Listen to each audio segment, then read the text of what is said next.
Jonathan Lusin, how are you? Good. Welcome on this beautiful Thank you. day. It's great to So be here. you live here in Mount Washington? I do. I think you're probably the first person I've ever met that lives in Mount Washington. Oh, really? Yeah. Interesting. Tell me, what do you love about Mount Washington? Oh, it's a wonderful neighborhood. It's access to the city, access to the highway, access to all the neighborhoods in Pittsburgh. We're kind of really centrally located in that regard. I never saw it that way. Pretty much 15 minutes to anywhere you need to go. So I never saw it that way. That's great. How long have you lived here? I've lived here over 10 years. Wonderful. Yeah. So and I just bought a house here about 3 years ago. So Tell me what you really love, other than being able to get anywhere. What's there's a really good little business district here. We've got some really great businesses in that regard. We've got a great community of diverse people. People have lived here their whole lives. People that have only been here, straight out of college. And so we have young, we have old, and I think it makes for a really rich, diverse community in that regard. So. What would you change about Mount Washington if you could change something? Well, I think that our businesses are still a developing thing, and I think we really need to become more of a self-sustaining community in the fact that we're able to have people stay in the community and spend their money in the community in that regard. So, businesses that cater to certain, that diversity that I talked about earlier, I think that's what we want to be able to have, is a business that kind of serves that diversity. Oh, I see. Where do you see Mount Washington in 25 years? I think the sky's the limit for here. I mean, I think that we have the opportunity to really be the neighborhood that kind of brings people back to the city. I mean, people that want to have different types of living experiences, whether it's a young family or empty nesters or people like myself that are young professionals, continue to build on that and continue to have a neighborhood that kind of serves a lot of people and really helps to build the city back up to where it should be. What do you think needs to be done to make that jump, that gap, to make that happen? I think part of it is stuff that we can control. I think it's things that we can do in the neighborhood as neighbors. There's things that will need to happen, with the city in general. The school systems will have to get better and be able to again have a diversity of experiences that people are going to want to live at. Public transportation will continue to need to be a strong element. That's one of the things that we do have a strength here in Mount Washington is having the inclines and having access to the T in downtown with the bus system and all that. So if we continue to build on those kind of resources that we have, I think as development, you'll see it starts to occur along Grandview Avenue and then kind of spills its way back down the neighborhood. I think you'll see a lot of good things happen. If there were another neighborhood in Pittsburgh that you would like Mount Washington to imitate, what neighborhood would that be and why? I think Lawrenceville is doing some wonderful things. I mean, I think what they've been able to redo, that kind of business district and the housing options that they're being able to offer people. And it's a hip neighborhood. People want to be there. They want to eat. They want to drink. They want to spend their time, spend their money there, and things like that. And I think I'd love to see Mount Washington be that type of neighborhood that people come to, not just for the view, but to come in from the view and to be able to have those types of experiences here. I'm sorry to say that I've lived here for some time, and I didn't know that Mount Washington went past Grandview Avenue. I hear you. I didn't.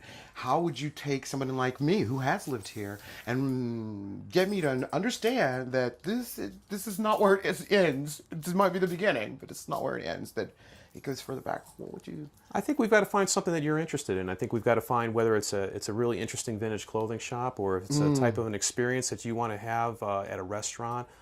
If it's something that you want to place that you want to spend your time at or spend your money at, and show you some of the housing options that we have, because maybe you want to live closer to work, or maybe you want to live closer to downtown, or have access to the 15 minutes to the airport. So it's getting you to come in and find that experience that really makes it special for you as an individual. That's a good answer there, Chase. Oh, very good, very good. So I know this may sound kind of obvious. Tell me about some of the landmarks that are here on Mount Washington. Well, obviously Grandview Avenue is a great landmark, and the inclines and everything else. I would go to Grandview Park actually near where I live is a wonderful park. It's a very urban and beautiful view, and I feel like you're not really in the city at that point. It's great to take a break sometimes from the city. South Hills Retirement Community, which is the old South Hills High School, that redevelopment project for our seniors, I think is a wonderful project to see. La Tavola Restaurant up on Bailey, some of the best Italian food you're going to have in the city that nobody knows about. Nobody. Yes, yeah.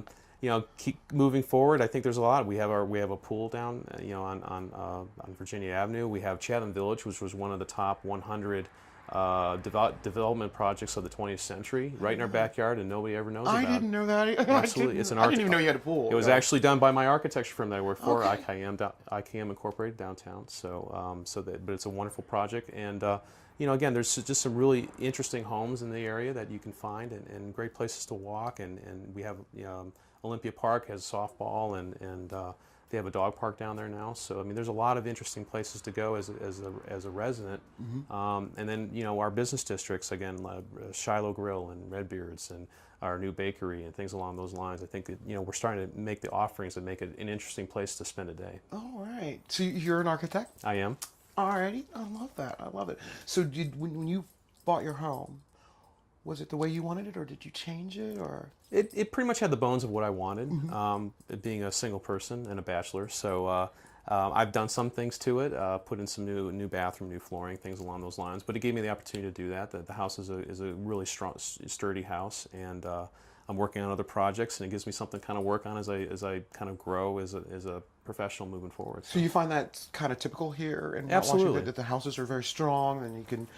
We have a really, really good housing stock, and I think that and a lot of it was built a long time ago, but it's really strong housing, and I think it allows people the opportunity to come in and kind of enjoy the architecture of the home, but also at the same time change it to their needs in that regard. So, and we have a good housing stock here that people can do that with. So you don't find a lot of abandoned homes and. Very few, very few. Now, not to say we're still the city, and we still have those pockets, but I think that we're working on trying to redevelop those pockets as well. So That's awesome. Yeah. That's awesome. I want to thank you. Thank you. It was great to talk to you. Wonderful. Great to you. I'm going to go start exploring more things in Mount Washington. Good. I am. Thank you.